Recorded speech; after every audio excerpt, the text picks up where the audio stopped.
Hello and welcome to DFS Coach Talk. Today is Tuesday, April the 5th, 2022. I am Joe Sarvati, affectionately known as Coach, and I am joined by the one and only Deb Lutz. And we are here to tackle a 12-game NBA monster slate for the last week of the NBA season here on Tuesday. So it is a big one. How are you doing today, Deb? I'm doing great. I'm anxious to play some DFS tonight. Day off yesterday was painful. It was weird, wasn't it? It was like, what is going on? All this free time. I know it. Well, we're not going to mess around here. We've got so much to cover. We're not going to take any time out from getting through this 12-gamer and getting you ready for this huge slate tonight. The games start at 7. The last game starts at 10:30, so we have tons of action to get through. This podcast is presented by our wonderful partners at Prize Picks. Go to prizepicks.com, use the promo code Coach Talk, all one word, no space, and with your first deposit, you get all the way up to $100 in match. So definitely a good thing to jump in and take advantage of. All right, here we go. First game on the slate, Deb. We've got the Philadelphia 76ers at the Indiana Pacers. Philly by double digits here, 11.5, but a very healthy 233.5 total. 122.5 implied for Philly, 111 for the Indiana Pacers. So as far as any injuries in this game, none listed for Philly at all, but we do have 3 important Pacers on the list for questionable. That's Bataze, Brogdon, and McConnell. And the Brogdon stuff drives me insane. I don't even want to go there. But those are the 3 questionable plays here. Statistical set real quickly. We've got Philadelphia 28th in pace, Indiana 17th. So pretty solid total for 2 slower teams like that. Philadelphia is 10th defensively. Indiana giving up points by the bushel loads. They are 28th. So what is your initial feel here with Philly, Indiana? Yeah, it's it's an interesting game to start out with. I think there's a few things going on here. On the Philly side, we've all been going to Embiid a lot. He's been sort of the tried and true stalwart. Right. And he's priced accordingly. 11.6 on FanDuel, 12K on DK. And, I think he's a fine play again tonight, except this could be a blowout. And if it's a blowout, I've got to believe Doc at some point starts to say, hey, we've been really relying on this guy, and he's lumbering down the court, kind of see him every night. And you're like, oh, geez, is he going to be able to make it through the playoffs? So I think that it's possible that he gets a few less minutes as a result tonight and maybe doesn't quite hit that, that 5X plus 10 that we need on such a high salary. So I think I'm going to stay away from him tonight on this slate. But I'm turning my attention to the guy, his partner on the other part of the court, in Harden. I kind of like his pricing tonight against this matchup. 9.8 on FanDuel, 10.4 on DK. I haven't picked him a ton, but the Pacers give up the 5th most fantasy points to point guards. I think he's starting to feel a little more, he gets the offense. I think his injury is a little bit behind him, and I like him tonight. Maxey, also not a bad play, particularly on FanDuel at 5.3. He's a little too high on DK at 6.4. But he's always good for around that amount. I mean, since Harden's come in, he hasn't had a lot of blow up games. But I think he's pretty solid. So that's who I'm looking at on the Philly side. On the Indy side of things, it is kind of unclear what the front court situation looks like, and I need to wait to hear some of that news. But Brissett looks like he's playing, and he's really been the offensive weapon on this depleted Pacers team. And at 5.9 on FanDuel, 6.1 on DK, I think that's a fair price on him. I may also keep, as one of my GPP flyers, I may also keep Lance in the consideration set. Oh, okay. He seems to get up for the big games, and this is clearly, one that's a little bit more interesting, with Philly being as good as they are. So, a little bit of a flyer, but 3.7 on FanDuel and 3.9 on DK. He may be someone in a GPP lineup that I take a good look at. Yeah, and this game to me, it seems like one of those games where you either just dive into it or you stay away from it. There's not much in between because you have some salaried guys that are going to cost a bit, and you can make a case for a lot of them. I'm not going to dive in head first, though. I just think this game could get out of control. Indiana seems to have really mailed it in, and Embiid, 12K with this big of a slate. I get it. He's been up there every game, but I just think maybe they take it easy on him a little bit if they get a good lead here. I'm with you though. I would go Harden before Embiid, and I don't think I've done that in weeks. But at 10-4 on DraftKings and even a little better on FanDuel, I think he's the guy I'd go to on the Philly side if I do go to anybody. With Indy, the only two guys I'm looking at right now, but again, we'll have the news because it's an early game, but Hield and Brissett, both in the 6K range, I think are both playable. I think they both make sense, and Halliburton just a little bit too much for me. Yeah. So not crazy about this early game, want the Pacers news, and hopefully Embiid doesn't bury us early on here because, man, he has been absolutely on fire. All right, game 2, Cleveland Cavaliers, Orlando Magic, also a 7 o'clock game. Cleveland's favored by 8.5. It's a 218.5 total. 113.5 for Cleveland, 105 for the Orlando Magic. As far as health-wise, Jarrett Allen is listed as doubtful, so at least he's getting closer. Mobley is out, so there's going to play this game without their two bigs. Huge confusion every day with Orlando. It seems like it's going to be like that all week. They've got Cole Anthony, Schofield, Suggs, and Franz Wagner all questionable. Wendell Carter already listed out. So obviously tank mode, trying to get some guys minutes, makes it very, very difficult. So that is not a fun thing, but it is early. 7 o'clock game, so we should have a good feel for who they're actually going to play. The game set here, Cleveland 26th in pace, Orlando 11th, and then 6th defensively for Cleveland. Orlando is down at 20th. So, 113 implied and a half for Cleveland and 105 for Orlando isn't very exciting with 24 teams playing. You know what I mean? Mm-hmm.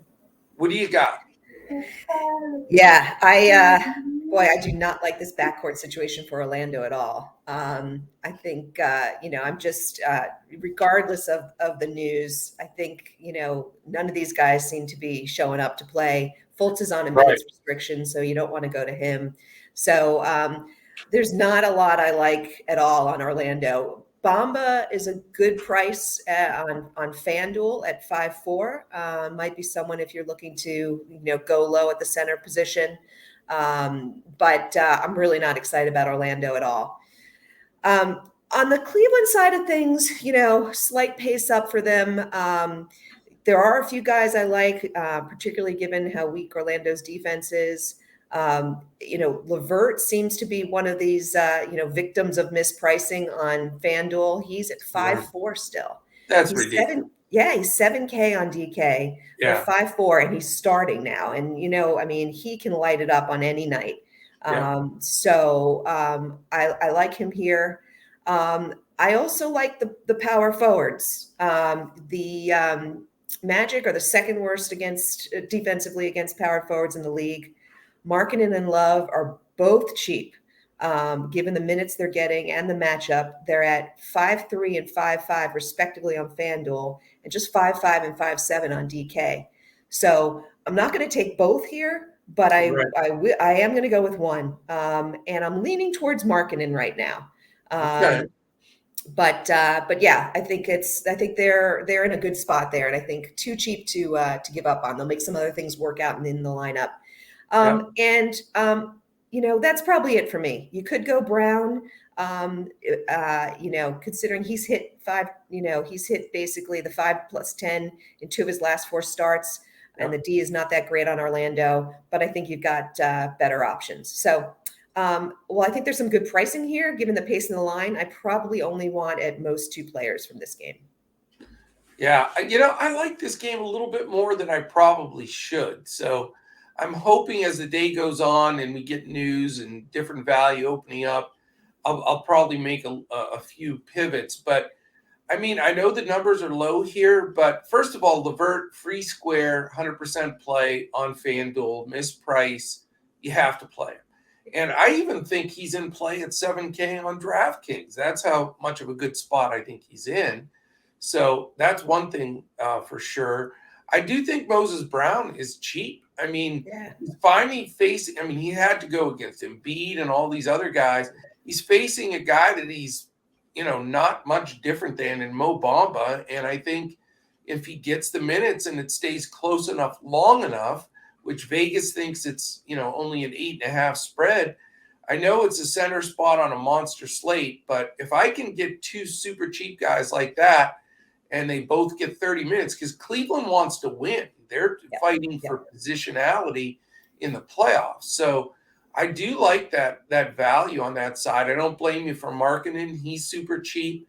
Love's super cheap, but he burned me the other day. So, sort of a little tentative when it comes to K-Love. But I do like some of these Cleveland guys. And then depending on the news with Orlando, if they are rotating bunches of guys out, there's some great value there. I mean, Mo Wagner, I talk about him all the time. But at 4-2, when he gets 25 minutes, that guy puts up fantasy points. He is a fantasy point guy. And I'm, as crazy as it sounds on this monster slate, just another way to buy up, to have 3 buy up guys if you get some exposure here. So I first of all will have the news, so I need to know who's in for Orlando. But I know, Deb, this is weird, but I may have 2 guys from Cleveland and as many as 2 for Orlando. Wow. And I know it's totally unique. It's contrarian. It seems a little wild, but just the value to the minutes played in a game that sets you up to buy up all over the place. I'll be watching it closely. But if Orlando plays all those guys, I may not have anybody from that side. So my contrarian move of the day is going to be to utilize this game when I think a lot of people are going to look at it and say, I don't want this nightmare in Orlando. Cleveland's slow defensive team, and they're going to move on. And I think there's some diamonds in this game. I really do. Hey, that's often what brings those takedowns, right? You got to pick them out. There's no doubt, because it'll be one of the lower owned games, I think. Although, people are not going to pass on Levert on FanDuel. No, but the other pieces, possibly. Right? I agree. Exactly. All right, let's move to the next time frame. There's 3 7:30 games. The first one's the Houston Rockets and Brooklyn Nets. How about this line? Brooklyn by 17.5. It's a 244.5 total, which is wonderful, but 17.5. 113.5 for Houston, and I have not seen this year. 131 for Brooklyn. There has not been a 130 implied total all year. Crazy. It is a lot, and that is nuts. As far as anybody in or out in this game, Houston, nobody, because they've already had a bunch of guys they ruled out for the rest of the year. Brooklyn has Seth Curry and James Johnson questionable.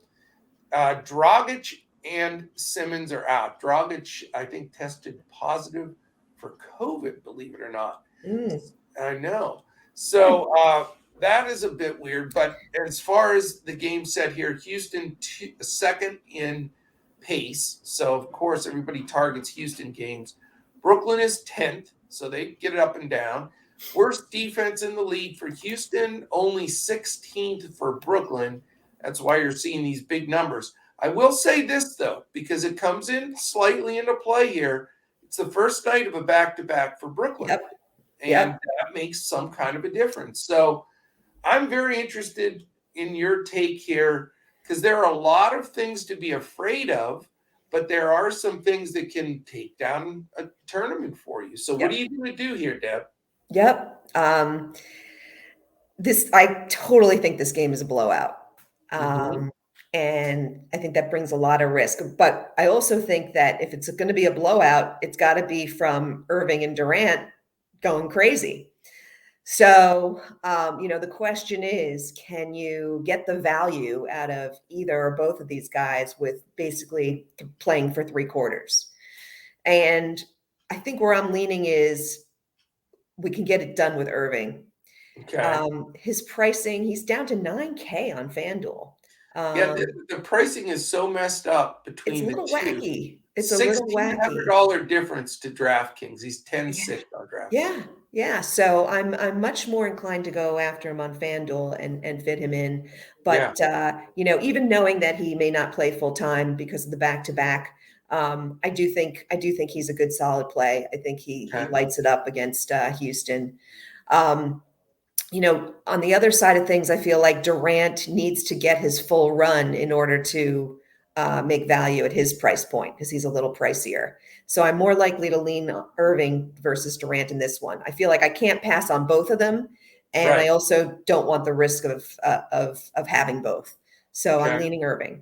With Curry, game time decision, they'll stick Mills in there, but man, Mills played 30 minutes the last game with 0.7 fantasy points.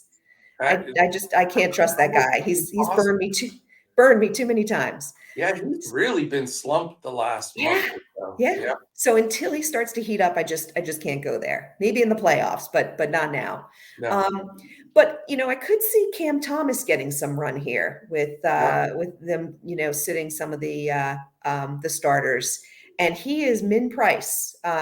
He's 3,500 on DK and 3,500 on FanDuel. So he's someone that I like today for value. Yeah. And I'm struggling at center.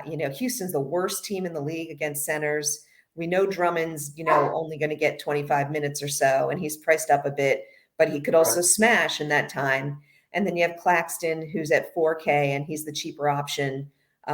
He may get some extra run. So I'd be very interested to hear your thoughts on that, because I just don't know whether or not to stay away or go after one of those guys, hoping maybe you've got some additional insight. And then I'm having dog issues here. Maybe Champ's got some additional insight. Yeah, exactly.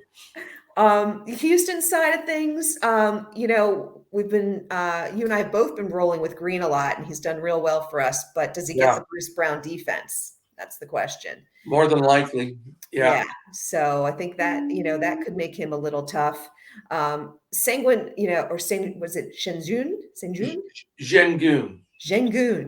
Sengun is the play for me here on the Houston side. He's my favorite and potentially my only Houston pick at 5.8 FanDuel and 6.7 on DK. Right. You there, or did I lose you? No, I'm still here. Yeah. Oh, okay. It cut for a second. So curious your thoughts on, in particular, the center position on Brooklyn, and do you go for anyone in the backcourt on Houston? This game is so tough to figure. I mean, it is a scary game because, like I said in the intro to it, you don't want to miss out on a 70 burger from somebody, but how do you risk, also spending up and getting 40 from them? It's not going to cut it. We need a second lineup where you're like all in on this game. I mean, I think you could play a GPP and stack the heck out of this game, and that could take something down. It's possible. But, for my hand-built cash lineup, I'm too worried about going too deep here. I have a tendency to drift more towards Durant than Irving. I know he's 1,000 more on DraftKings, and I get it on FanDuel. It's ridiculous. He's so underpriced. So it's going to be different per site. But I mean, Durant, I think, takes advantage of the time out there a little bit. But I'm not racing to any of these guys. There's a very good possibility, and it sounds really nuts, but I don't know if I'm going to have anybody from this game. I mean, I'm sure people are watching. If you're watching for the first time, I'm not crazy. He knows what he's talking about. Yeah, Coach is stacking a 218.5 game and passing on a 244.5 game. They're going to think I'm nuts. But it's just, if this does blow out, and it should at some point, you're going to lose minutes and you're going to lose, that punch. And I'm really worried about it. I think the two guys for Houston that I'm going to consider are Porter. Excuse me. Double. Porter and Green, 2 sneezes, 1 each for the backcourt of Houston. Those are the two guys that I'd consider, one or the other. No love for Şengün? Şengün I like. I really do. But he's 6'7" now. And there's so many centers. And I either want to go super value or probably super buy up. So I do like Şengün. He's effective. But at that price now, I'm starting to get a little touchy. Plus, if it blows out, these guys aren't completely blowout proof. You'll see some Bruno Fernando in there. And so I'm just a little concerned of the minutes if this game tilts as much as I think it will. So really, if I decide to go here, probably either Porter or Green on the Houston side, and probably just go right for the gusto and take a shot at Durant getting enough minutes. But I'm not comfortable with the backups now. Again, if the guys are out for Brooklyn that are questionable, they are going to be thinner. And you're right. You're going to get Cam Johnson, Kessler Edwards. You're going to get some of those guys in there that haven't been playing that much. Bruce Brown could get some extra run at 5'3". I mean, if you want to go with a cheap option there, it's a little riskier, but it certainly can pay off. And like you mentioned, some of these guys are dirt cheap. I mean, Cam Johnson, as you mentioned, he's min on FanDuel at 3.5, but he's also 3.5 on DraftKings where min's 3K, but he's down there close. Right. Edwards only 3.4, James Johnson 3.1. You've got some really cheap options if they do go to the bench and you get 25 minutes from some of these guys. So again, it's not a clear picture. It's a little bit difficult. I'm sure I'll have some exposure, but it's not going to be the game for me where I stack 2-2 or 2-3. But I do think some people will do that. All right. Next 7:30 game, the second one, it's the Charlotte Hornets and the Miami Heat. Miami's a 5.5-point favorite. It's a 226.5 total. 110.5 implied for Charlotte. 116 implied for Miami. As we look at this, I got to shut this door because I'm having dog issues. Hold on.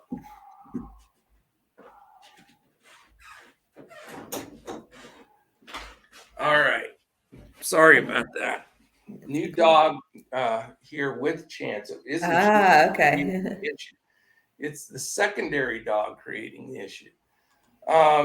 Okay, so where was I? Atlanta, Toronto? No, Charlotte, Miami. Yes, okay, Charlotte, Miami. No injuries listed for my Charlotte. Miami has a million questionables. Just what we love in DFS, right? Lots of certainty. How about Dedmon, Lowry, Martin, Morris, Tucker, and Vincent? All questionable. So have fun figuring this one out, everybody.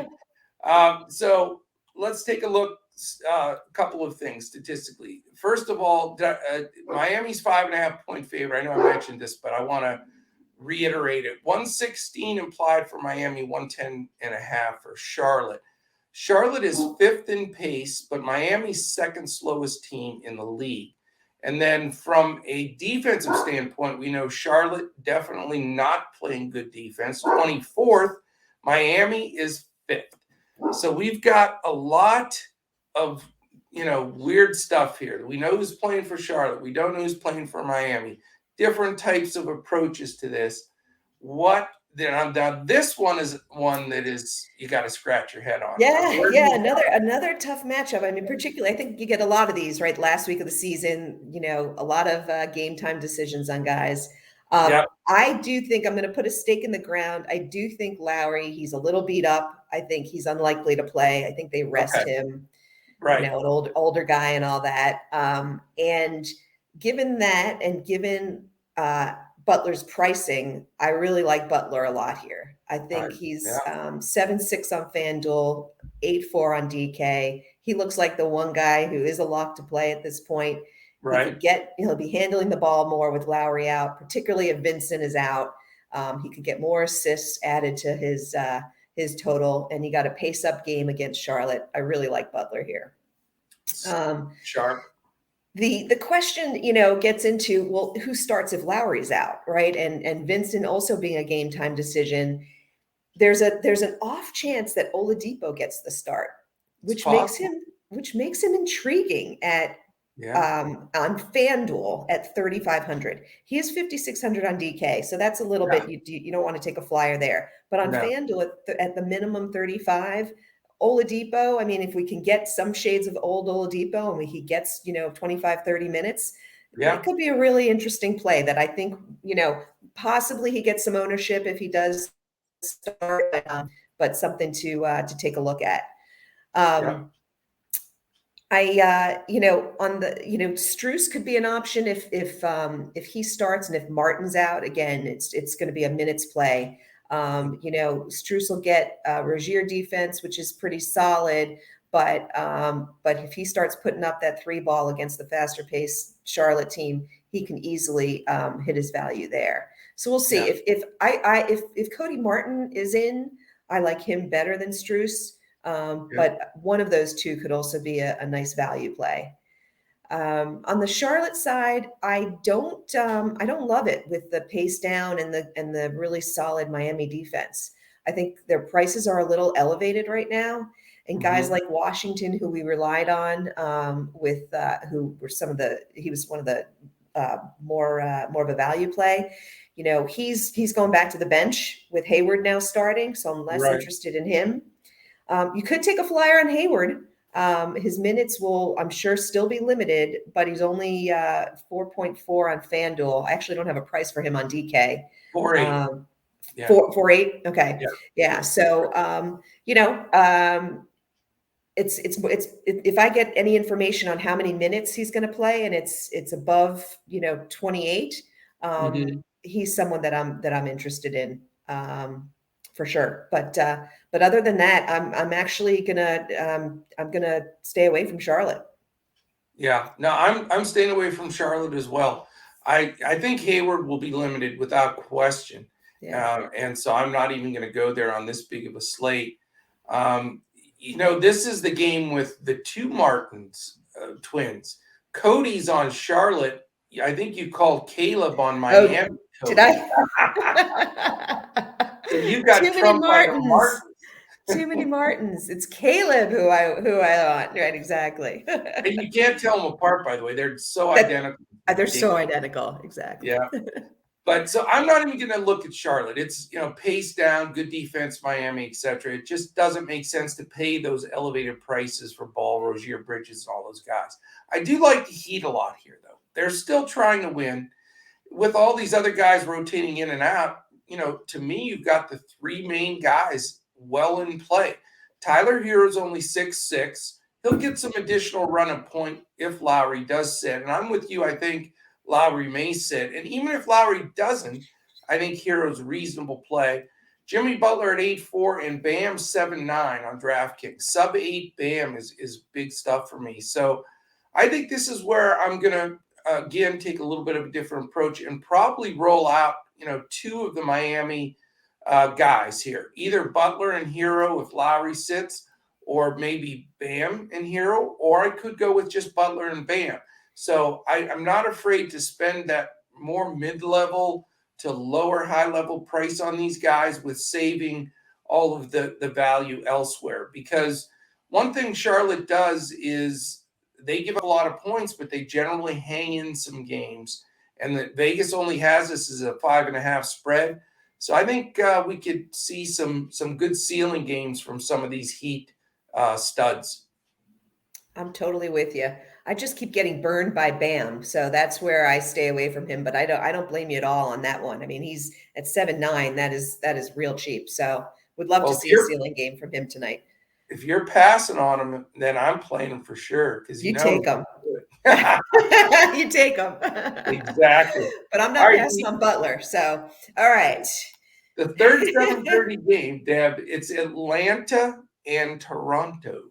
Toronto by 4, 226 total, 111 implied for Atlanta, 115 for Toronto. This is an interesting game. At least this game makes some sense so compared to some of these other ones. For Atlanta, you've got questionable tags on Bogdanovich and Gallinari. Those are very, very important. We already know Collins is out. And then Toronto's questionable tag is on Anunoby, another important piece that we need to know. Watanabe's out. So this game is interesting to me. I think there's potential for a solid fought game. It is the first night of a back-to-back for Atlanta. Not sure after this break if that makes that much big of a difference, but they are trying to win. They are 19th in pace and Toronto 25th. That's my biggest concern. Are these teams going to play fast enough to have enough possessions? It does help that Atlanta's defense is 26th. Toronto's defense is all the way up to 8th. So this game has intrigue and some potential. I don't think it's a smash spot. Is there anybody that's diving out at you in this one? Van Vliet. Van Vliet is diving out at me at 7-4 on FanDuel, 8-1 on DK. He's one of my favorite plays of the night. Yep. Trae Young defense is nothing to be afraid of.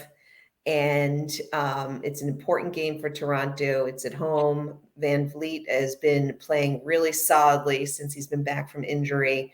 He's the leader on that team. And I like him a lot here. There's also a couple other guys I'm eyeing on the Toronto side of things. I think they're playing well. I think the Anunoby news will be important for me because I do really like Barnes, and I think if Anunoby's out, I like him even more. He's 6'4" on FanDuel, 7'2" on DK. I think that Toronto is going to take advantage of Atlanta's weak defense. I think Barnes has the right kinds of skills for this kind of a game. You could see him, getting assists and rebounds and stocks and filling up the stat sheet. So I like him a lot. And then, Trent on FanDuel, again, FanDuel seemed to have some interesting pricing the past week or so. It's like they've given up. Yeah, I mean, he's only 5,100 on FanDuel. And is an excellent value, again, against Atlanta's defense. So I'm probably coming away with, two guys from the Atlanta side, or from the Toronto side, definitely Freddie, and then either Barnes or Trent. And on the Atlanta side, I'm less excited. It's just, from night to night, it's really hard to figure out who's going to hit value between Hunter and Herter and Bogdanovich and Gallinari. Now, if Bogdanovich and Gallinari both sit, I think it makes the picture a little bit easier for some of those other guys. I'm still not going to go with Trae Young. Given all the other players on the slate, I like someone like a Harden better. I think that Toronto's defense is good and the pace is down. So I think that's going to limit Trae's upside a little bit. And I think you said first night of a back-to-back. So I think that limits his minutes a little bit. So I'm going to stay away from Young and possibly look at Capella. He'd be my favorite play at 6'5". But not, he's kind of mid-tier on my player list in terms of centers. So it's not a, hey, definitely go for him. It's more of a, I'm going to consider him. Right. Somewhat similar idea here for me. I like Van Vliet the best. I think he's underpriced, whatever the algorithm created the price for maybe that game he sat when they had the fire in the speaker and all that crazy stuff. But his price seems to have come down enough. He is the leader out there, and I'd love him at that price. So Van Vliet's my favorite play on the Toronto side. Trent underpriced a lot. So just by that, piece alone makes me interested there. And if OG Anunoby plays, probably not going to go there, but it does somewhat take a little bit away of the potential for a Barnes or Siakam or Boucher or somebody like that. So I do want to search for that news. On the Atlanta side, I'm going to find the news. I know this is 30 minutes after lock, but there's plenty of swappability potential here. Because if they do play Bogdanovich and Gallinari, then it's going to be a wash for me. I'm probably not going to go anywhere with Atlanta. But if one or two of them sit, for me, it brings Kevin Huerter into play because he's only 5'2" on DraftKings. Generally, if those guys sit, he's going to get 30 minutes plus. And at that price, I think it's very fair. Same thing, same type of theory with DeAndre Hunter. He's only 4'8". So you're getting two guys that, depending on the news on the other two that take big minutes in Bogdanovich and Gallinari, would become super value with 30 plus minutes. So I'm going to be following that news closely, and we'll determine whether I'm able to slide one of those guys or even two from the Atlanta side. So not my favorite game, but I think the Van Vliet play is sharp. I'm with you there. And if we can get two super value guys based on the scenario of who's in and out on like a Trent Huerter type of situation, again, just more into that stars and scrubs build and lets you get a couple of more big plays. So what's your thought on Capella? Do you think Siakam can guard him? The problem with Capella is he has not had those explosive games that he's had in past years. He's older. He's sharing too much. Even with Collins out, he's still chopping the game up with a Kongwu. And then when Gallinari's in there, he'll get some rebounds. And they're not just, Siakam's not just stuck on him. They're going to play Achua, Boucher, Birch, so he's going to get some fresh center bodies on him. And even at 6'5", too much of a risk for me to take up a center spot with him with 24 teams playing. Okay. All right. Great. Thanks. All right. 8:00, Washington Wizards, Minnesota Timberwolves. Minnesota by 12.5, 237.5 total, 112.5 implied for Washington, 125, big number for the Minnesota Timberwolves. Questionable out for Washington are Carey and, of course, Kyle Kuzma, which leaves that door open. Minnesota, it looks like Beasley will be back. He is probable. And the guy that looks like he will not play is Jaden McDaniels. He is doubtful. So interesting game here as well. Nice total for Minnesota. They've been on a hot streak. Washington's on the first night of a back-to-back. They've already mailed it in. Minnesota, it's an island game for them. Washington has continued to play slow and bad. They're 23rd in pace. Minnesota is the fastest paced team in the NBA. Washington's defense, also abysmal, 25th. Minnesota in the upper half now, respectable 13th. So the first question, is this a blowout potential game? And is that going to affect how you build this or not build this into your lineup? Yeah, it's a great question. Who did Washington play? Let's see. Washington on Friday night played someone in, Boston. Right. And I thought, it won't blow out. They're going to hang in there. And boy, did it blow out. So You are correct. Washington is just mailing it in at this point. And they just don't have the players to compete. No. So I think there's risk there. Home game in Minnesota. They've been playing really well.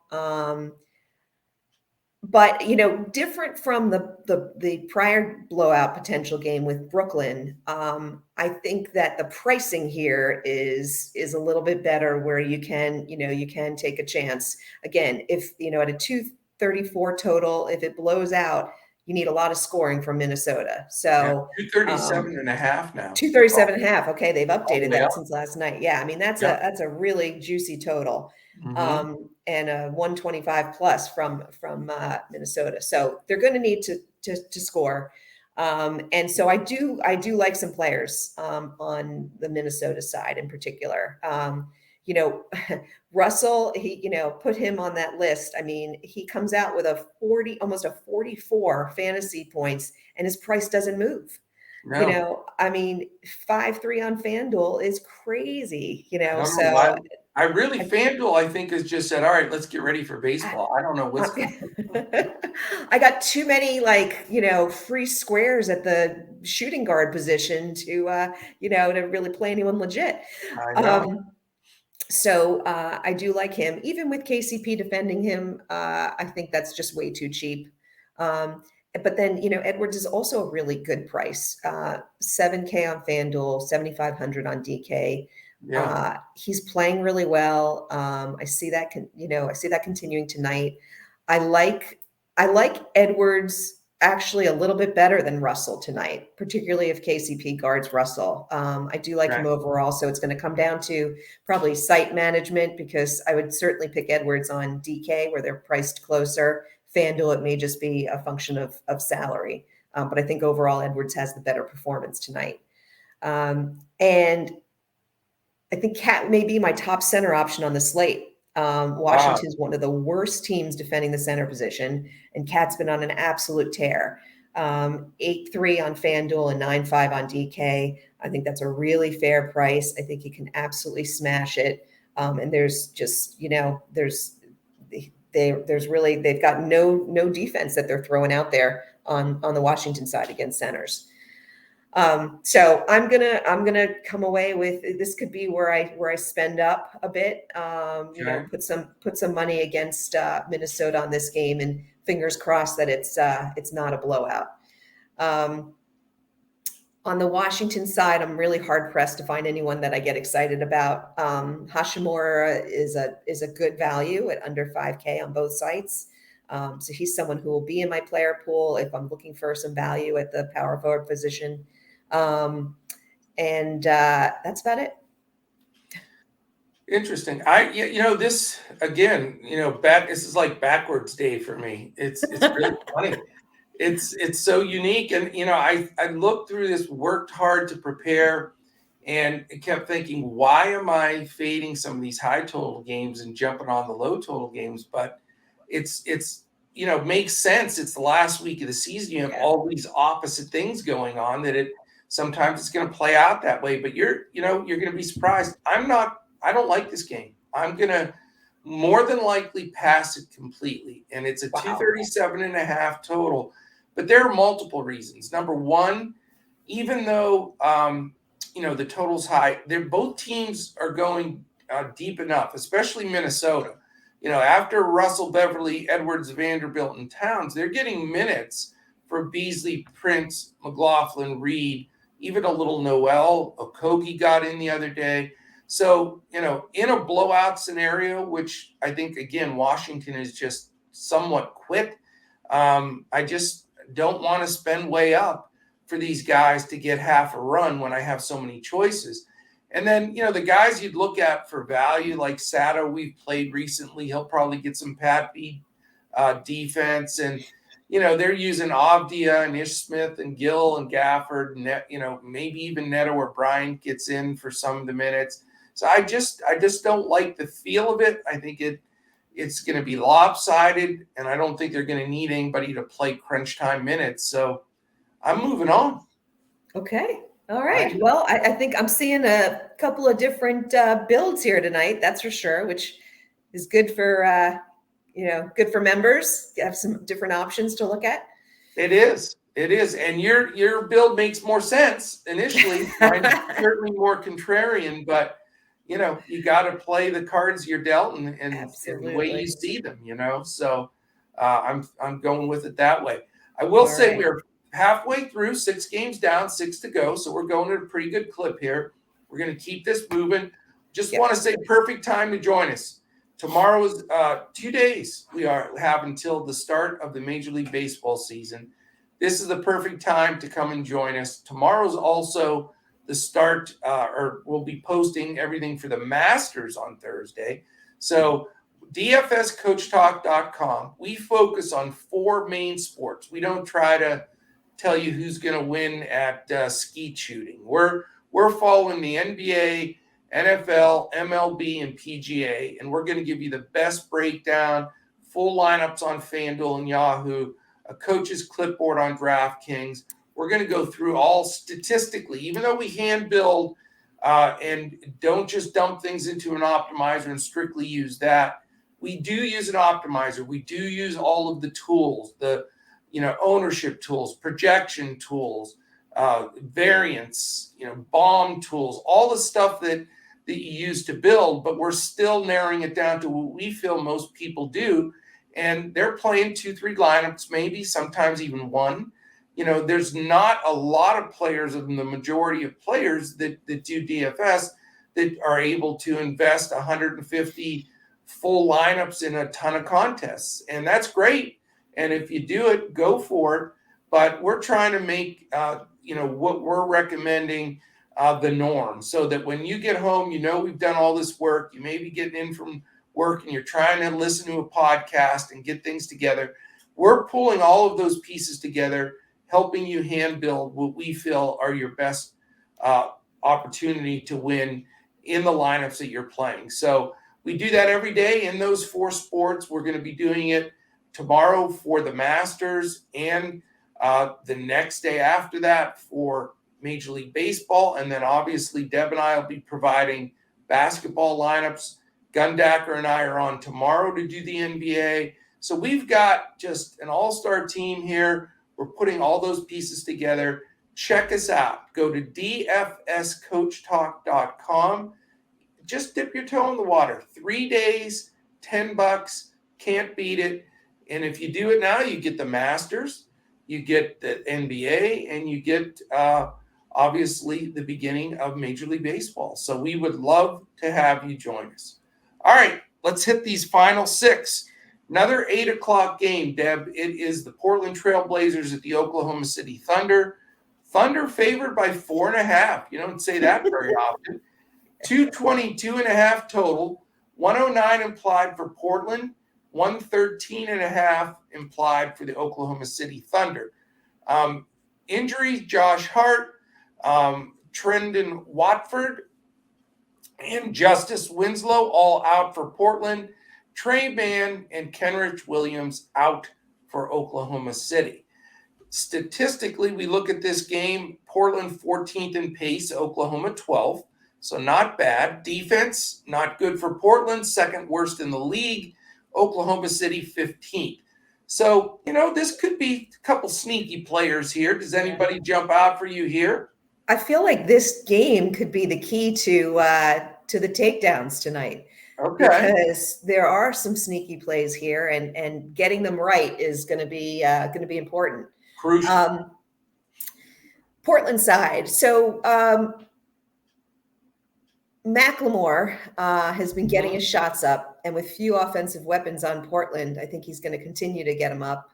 He's only 4-3 on DK and 4-5 on FanDuel. So he's a value play. Again, unfortunately, the shooting guard position, which we seem to have lots of them tonight. All value, too. Yeah, exactly. So it looks like the value slot for tonight. I'm also going to consider Brandon Williams at 6,600 on DK. He's been hitting that value a lot. And I think against OKC's backcourt, I think it's a good spot for him. I'm probably less excited about the Portland guys than I am about the OKC guys. I'm not really excited about anyone else on Portland. Eubanks is just priced too high at that center position. And then I think you have some guys who get minutes but are just really weak offensively, the Elabys of the world. So I'm probably going to focus a little more on OKC. Um, I don't trust Maladon at 7,300. He's got some great games, but then he's got some real busts. And when I see him play, I'm just not as excited about him. But I will consider, and I'm going to totally mess up this guy's name, Krejci. Krejci? You know what? It's funny because when he was injured all season and I couldn't pronounce his name, I asked our viewers and somebody sent in the pronunciation for me. It's Krejci. Krejci. Okay. Yep. Krejci. Not bad. There you go. Krejci. Crazy Krejci. We could. Yep. He's he's starting and he's filling out the stat sheet pretty well. And he's only 4-3 on FanDuel, 4-6 on DK.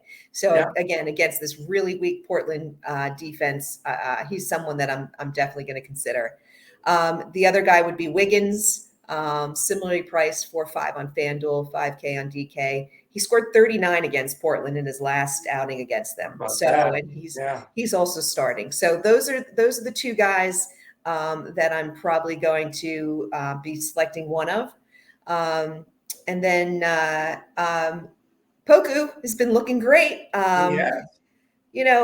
Priced up a little bit, 6,100 on FanDuel, 6,700 on DK. I've got to take a look at him versus other options. It's a good spot for him, but it just might be priced a little too high.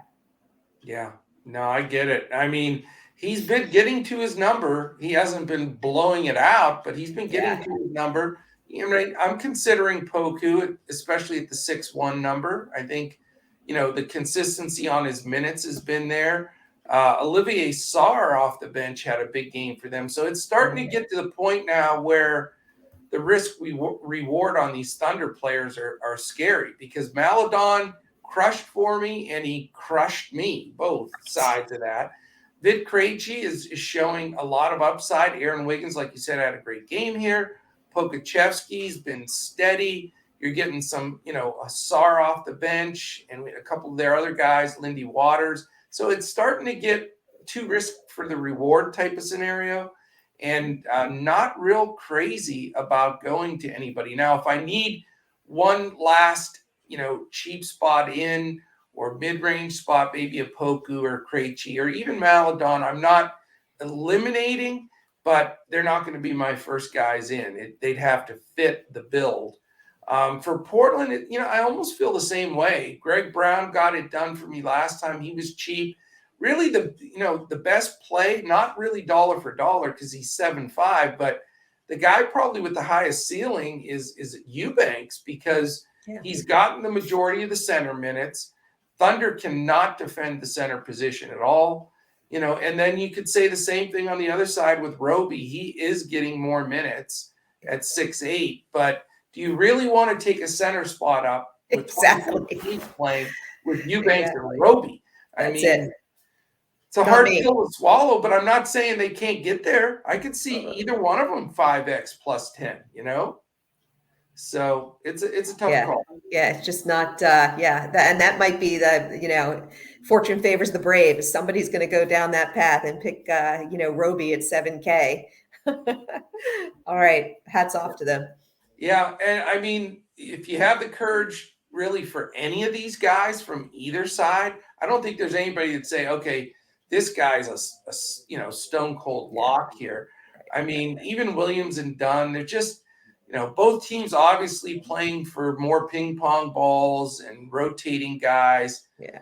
A lot of risk. And you're right, though. I mean, an optimal lineup that takes something down could have a player or two from this game, but you're also going to have tons of teams that get sunk with a couple players from this game. Yeah, exactly. All right, let's jump to the final 8 o'clock game. It's the Milwaukee Bucks, Chicago Bulls. Lot better game here.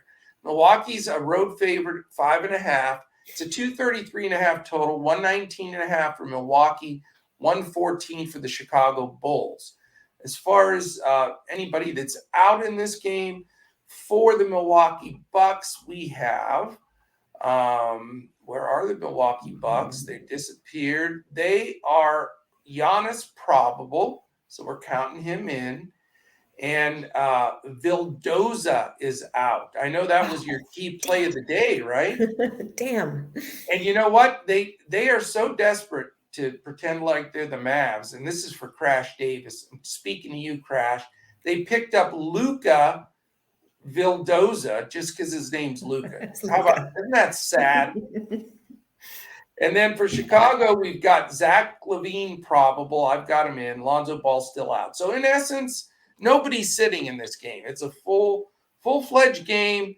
What are their records? They're 48-30 and 45-33. So they're both toiling for positionality in the Eastern Conference Finals.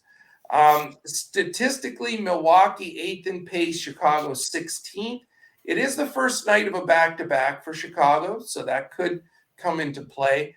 Defensively, both teams not playing as well defensively as they had anticipated, certainly this season. Milwaukee's toiled right in the middle of the league at 14th, and Chicago's down to 21. So I don't know, Deb. You got a lot of high-priced guys in this game. What are you thinking? I am going to be very concise on this game. I don't want to go way up to the highest price of guys. I think Giannis is too expensive for this game format. Middleton's not playing well. DeRozan faces a really tough matchup. Yeah. So, but the guys that I like on Milwaukee are Holiday. He's playing well. He plays well against Chicago. He's fairly priced, 8,600 on FanDuel, 8,800 on DK. I think he's the key guy who exceeds his number on Milwaukee tonight. I'm still keeping Lopez in my pool. I know you can't stand him, but he did come through with me last game. And, against Vukovic, value center option is just 4,300. So I cannot ignore that value at that position. I will be considering him. And then on Chicago, only guy I'm looking at is LaVine. If he's on with his threes tonight, he's going to be the top play of this game. He's only 7,200 on FanDuel and 7,800 on DK. I like LaVine when he's under 8K, and I think this is a decent matchup for him. I assume he plays, and that's going to be who I look at. Makes sense. We're way different on this game as well, which is cool. I mean, we're going to have two totally different builds today, and that's great. Yeah, I love totally. it. I love Giannis here. I'm taking him. I've been talking about value so far on all these games. I have all these cheap guys, and I'm saving up for a couple of these big dogs here at the end, Giannis being one of them. I just think Chicago's really had trouble against power forwards, and that's what Giannis really is. He's a 4, but he's a 3 and a 5, but mainly a 4. And, if they play down in size with DeRozan starting at the 4 and Vuk not a good interior defender, I think it's just boxcars for Giannis. I think it stays close enough and they want to win. So I'm looking for one of those 70-80 burger type scenarios for Giannis here, and I'm rolling the dice on him. All the other good players for both teams, I won't waste time. The Holidays and LaVines and DeRozans, they're just too expensive for all the usage that will be spread out on these teams because nobody's sitting of their key guys. I have found potential to get a Holiday, Middleton, or LaVine or one of these guys or DeRozan if there's other guys sitting. But everybody's in. Giannis is sort of immune to that because he's Giannis. So it's going to be Giannis or bust for me in this game, and then I'm going to dive to the next one. I love it. All right. We have 2 9:00 games, Deb. The first one is the San Antonio Spurs and the Denver Nuggets. Denver by 9, 234.5 total. 112.75 for San Antonio, 121.75 for the Denver Nuggets. So this is another one of those games that you got to think, okay, what's this rotation going to look like? What's going to take place here? San Antonio has Langford questionable. So maybe Romeo Langford gets a few minutes to confuse things more. Landale, McDermott, and, of course, DeJounte Murray are out. Denver, it's Canchar, Murray, Najee, and Porter out as usual. So they've been playing with that same group now for quite a while. Spurs 4th in pace, so good pace up for Denver. Denver 20th. 2 below average defensive teams, 17th and 19th. So I'll just say this, and then I'll let you lead the way. My final value dude is Trey Jones. I love Trey Jones. I like him as their point guard with Murray out, and then I'll let you do the rest. Totally. Chalky Trey Jones, right? Yeah, he'll be chalky. He feels like another free square, but I love him as well. So yeah, we're both in the same place on that one. The other guy for me on San Antonio, Keldon Johnson, who's burned me so much in the past, but he's been really consistent. He's averaged over 35 FanDuel points in his last 10 games. Yeah. He's 7-3 on FanDuel, 6-7 on DK. He's definitely going to be in my mix. They need offense, and with Murray out, he's the guy. So so I am definitely going to consider him, and I'm probably not going to consider any more on San Antonio at this point, given the big slate. I feel really good about those two guys. On the Denver side, so obviously if you're going Giannis, you're not going to trade up to the Joker. I love the Joker here. Similarly priced, $12K on FanDuel, $12.5 on DK. But boy, is he worth it. I say stick him in and enjoy your 70+ night from Joker. He's going to be a center that I probably look at the most. And I think we talked the other day about the point guard position here, and we we discussed Bones versus Morris being the starter and Bones having a little more upside. And I don't disagree, but I think Morris has really found his stride at the starting point guard. And at 4,800, he's another nice value play, which I'll take against this San Antonio backcourt. So I'm looking to play him as well. Yep, I don't blame you.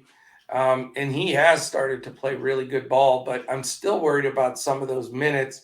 It's a 9-point spread, which isn't that much, but just Denver's having to get it done right now. They're battling for that position. They're 3, 4, 5, 6, all still up for grabs in the West.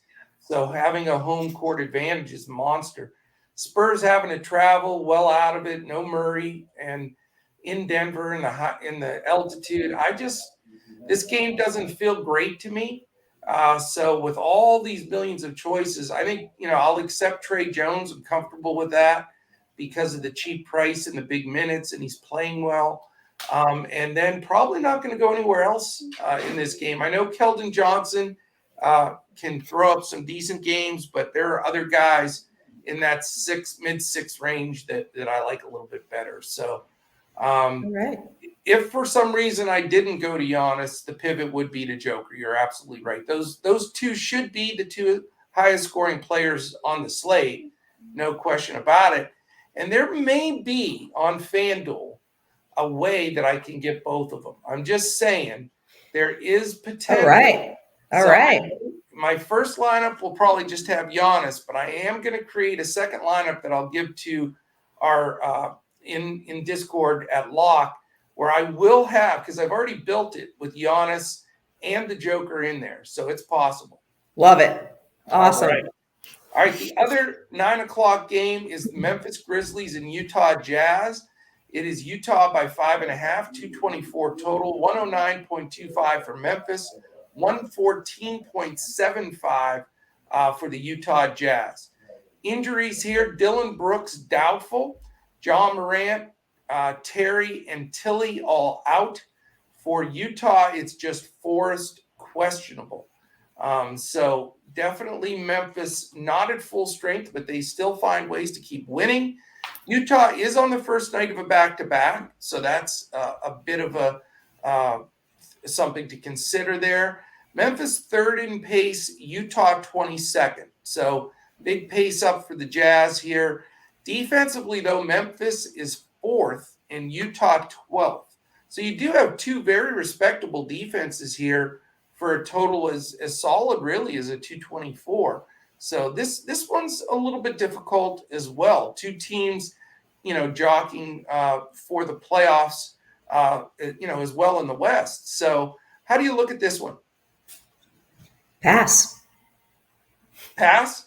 Okay. This is the game that I'm passing on. I think it is a decent total, but two great defenses.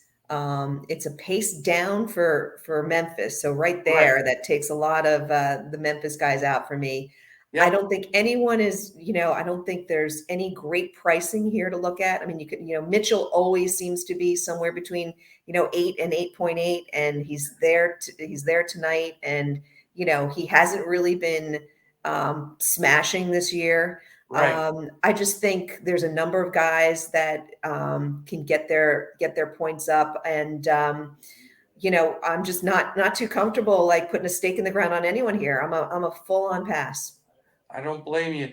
And if I have the extra money, it's funny. I may go from one point guard T Jones to the other point guard T Jones. From Trey Jones to Tyus Jones is possible. I may make that switch, but Tyus is $2,000 more. So yeah, I will be evaluating that. But I agree with you. I just don't think this game, you really have to push it here. And there's some defensive matchups that are a little dicey, and really, with having Brooks out doesn't change things that much. Now, I will say this though, when Morant and Baines or Brooks are out, Desmond Bane has been the guy that they go to. So I know he's 7'4", but I really do want to try to get him into a lineup. He's not going to be a plug and play for me, but if I did have, come out of this game with one player, statistically, I could go through all of them, and you just can't break everything down with 24 teams playing. But with Brooks and Morant out, Bane has been a monster. Yeah. So that will be the one spot I'm going to consider. Yeah, I mean, it was definitely the guy that I was looking at the most. But I just, at that price point, against a good defense, I just didn't see him having a breakout. The only other guy that I was, even eyeing was Melton for the same reason, with Brooks and Morant both out. Right. He's going to get the minutes, and he can put some shots up. But again, just pricing wise, I wasn't too excited about anyone here. I don't blame you. All right, we have two late games, a 10 and a 10:30. The 10 o'clock game is the Pelicans and Kings. The Pelicans are favored by 8. It's a 225.5 total. 116.75 implied for the Pels. 108.75 for the Sacramento Kings. Joe Val is probable, so we expect him to play. Zion, we know, still out. And then for Sacramento, Alex Len questionable. And then Davis, Fox, and Sabonis have been out. So somewhat same old with these two teams. You've got the Pels 21st in pace, Sacramento 6th. So good pace up for the Pels. Defensively, below average for Pelicans, 18th. Very poor for Sacramento, 27th. There's some value plays here. There's some buy-up potential. What do you think on this one? It's a sneaky game. Yeah, a little bit sneaky. Did you have Valanciunas on the injury report on your end? Jonas Valanciunas I have as probable. Okay. Because I have him as questionable, and I'd like to hear the news on that, because I do think that one sneaky play would be to go to Hernan Gomez if he's out against without question, Sacramento. Yeah, Hernan Gomez is a great play if he sits, but the updated news I have is Joe Val probable. It's probable. Okay. All right. So I think, on the Pelican side, like you said, pace up. We'll get back to that question that we've been having since Ingram's been back, and it's, McCollum or Ingram, and do they both cancel each other out, or, right. Can you pick the right guy to who's going to go off that night? They're both priced pretty high. I'm leaning slightly. I am considering taking one of them because of the total, and because of the defense of Sacramento. I'm leaning slightly towards Ingram tonight. 8K on DK, but neither is a shoe-in. Again, there's just so many guys on this slate. I really want to look for where I think, it's more likely to be a lock on value. So, but I am going to be considering Ingram. I don't have anyone else that I'm really excited about on the Pelican side. I think usage-wise, with both Ingram and McCollum playing, they take up the monster share. And then if Valanciunas is playing as well, that's pretty much it. Right. So at full strength, I don't really see some of those value guys like an Alvarado or a Hayes or those guys really coming to bear. On the Sacramento side, I think Mitchell continues to be a solid play. He's 7,200 on FanDuel, 7,900 on DK. I do like other options better tonight on this slate, but I think he's not a bad play at those prices, and given the weak defense against the Pelicans backcourt. Yep. And then Jones has been playing very well, Damian Jones, and you could go to him as a cheaper option at center at 5,500 on FanDuel. He's actually 6,600 on DK, which he's getting up there. But yeah. It's not going to be a huge game for me here, surprisingly. And I have this feeling you're going to come in a different place, but there could be some meat here, but I'm staying away. It's funny. I am going to come in a different place. I'm going to pass the game completely. Okay. I am shocking you today. I am throwing curveballs. I'm getting ready for baseball. I'm bringing you that huge curve. I love it. Yeah. I love it. The bottom line is this. I like the Pels guys, but McCollum's 8.7, Ingram's 8, Valanciunas 8.5. So you've got three guys north of 8K, that they've got to cannibalize each other a bit. I mean, I just don't see how they don't. I mean, you're not going to have all three of them going for 65 or 70. It's just not going to happen. So, it's just a process of elimination for me on pricing with all three guys. Yes, they're by far the three best players on their team, and they'll probably all do decently, but you can't spend 8K plus and get 45 and be happy with it. It's just not going to work. So for that side, I'm not going to pull the plug there or push the button, I should say. I am going to pull the plug. Yes, I'm not playing any of them. On the Kings side, Davion Mitchell's gotten to the point now price-wise, when you're flirting with 8K, that's some serious company. Yes, he's playing great. Yes, he's their, leader now with everybody else out, but I'm not going to that number. Just a little bit too high for me. If I went to anybody, it'd be, either Barnes at 6.2 or Damian Jones at 5.6 on FanDuel, but not 6.6 on DraftKings. But it worries me that Alex Len is questionable. He may get some minutes and take a few from Damian Jones. They're going to play Metu, but not enough that I want to play him. With DiVincenzo in the mix and Lamb and Holiday, too risky. I'm with you. Not our favorite game. Okay. No. All right. Let's move on to the last game, and it's an interesting and fun one. Yeah.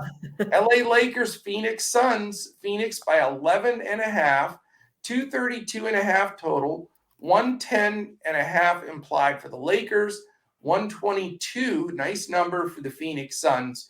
And again, we sit here in the morning trying to determine a game that's going to play 12 hours later, and we don't know if LeBron or Davis are going to play. They're both listed as questionable, so we need to dig in and find out that news, because if they don't play, this game probably blows out immensely. If they do play, then it's a whole different conversation.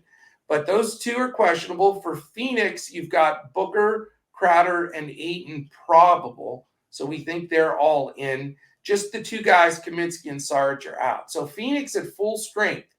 And the Lakers with the two most key guys, possibly in, possibly out. We've got Lakers 7th in pace and Phoenix 9th. So that is very exciting. Lakers not good defensively on 23rd. So that makes more interest in the Suns. But the Suns are 3rd defensively. And at full strength. So very interesting. It is the first night of a back-to-back for Phoenix. So if they do get a healthy lead, I don't think Monty really pushes them. And why don't you share? You got the Monty Williams hat on. Got the Monty hat. Yeah. That's right. So it's basically what you do is more important than what you say. WD greater than WS. It's a great mantra of his. I love it. Good stuff. So are you on the Suns then, since you're sporting the Monte hat? Man, I'd love to be on the Suns. But I think the challenge is, given that it's the late game, I think we don't get the news on LeBron and AD early enough. And Okay. I'm certainly not willing to put those guys in if there's a greater than 50-50 chance that they're not going to play, which is, where it's at right now. So, I think that you got to watch out for blowout. There's definitely blowout potential. This thing, this thing blows out if they don't play. Right. So, given Booker's price point, too risky to go for him at 9K with the risk of a blowout. Ayton's the first guy to lose minutes in a blowout, so I'd stay clear there as well. Right. You don't want to assume anything and start playing the backups, but there's some possibility with campaign. He's going to get some minutes regardless, blowout or not, and even more if it's blowout. So he's someone that I might be considering. I do also like Chris Paul at 8K. I'll take him against Westbrook any day.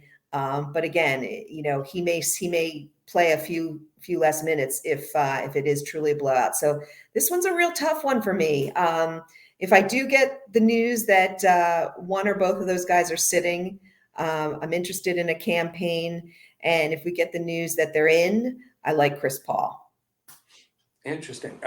I'm good. This is where I'm going to play a little late swap bingo here.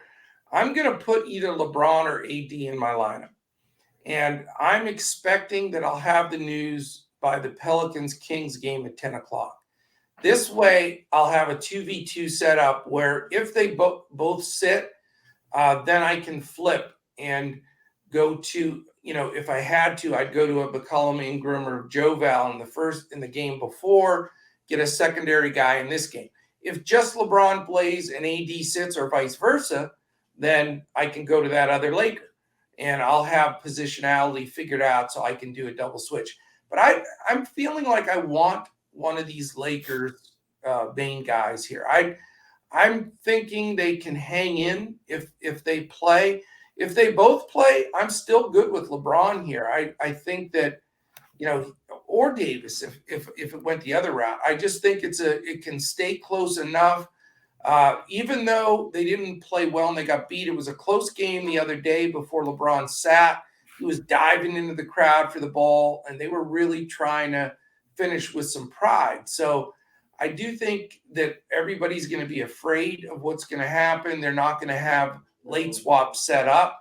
So I'll have one of those guys in the spot where you can pivot them easier on some of the sites, or I'll have a 2v2 ready to go. So I would like some Lakers, either James or Davis, if they play, exposure here. And if I went with somebody on the Phoenix side, it makes it very tough here. But I do think you're right on Chris Paul at 8-2. I think he's in a good spot, and I think he's feeling good and playing well. And if it stays closer, this is the kind of game where he could just dice up the Lakers. So I may go into this last game with a lot of interest, but we'll see how the news goes throughout the day. Yeah, I like your take on the, kind of the late night switch. And I won't take that approach with LeBron or AD. I just think that you're probably coming down in my mind a little bit if you have to switch to an Ingram or McCollum. And I'm not even sure that, LeBron, is fully healthy to be able, he'll put it all out there if he plays, but is he fully healthy against a strong Phoenix defense to get you that, 60 plus game? True. But I think it's a really interesting way to approach it with somebody like a Paul, where, maybe you have him, you slot him in. And then if you find out that those guys are sitting, you can pivot to an Ingram or a McCollum. Figuring out how to do that. So I do that approach that strategy makes a lot of sense. It gives you some options, It I like it. All right. Awesome. We are wrapped up here. Huge slate, and should be a very interesting one. A lot of moving parts. Stay in touch with us here at Coach Talk throughout the day. We'll be updating everything in Discord as we go. DFSCoachTalk.com. You can join us there for as little as 3 days, $10.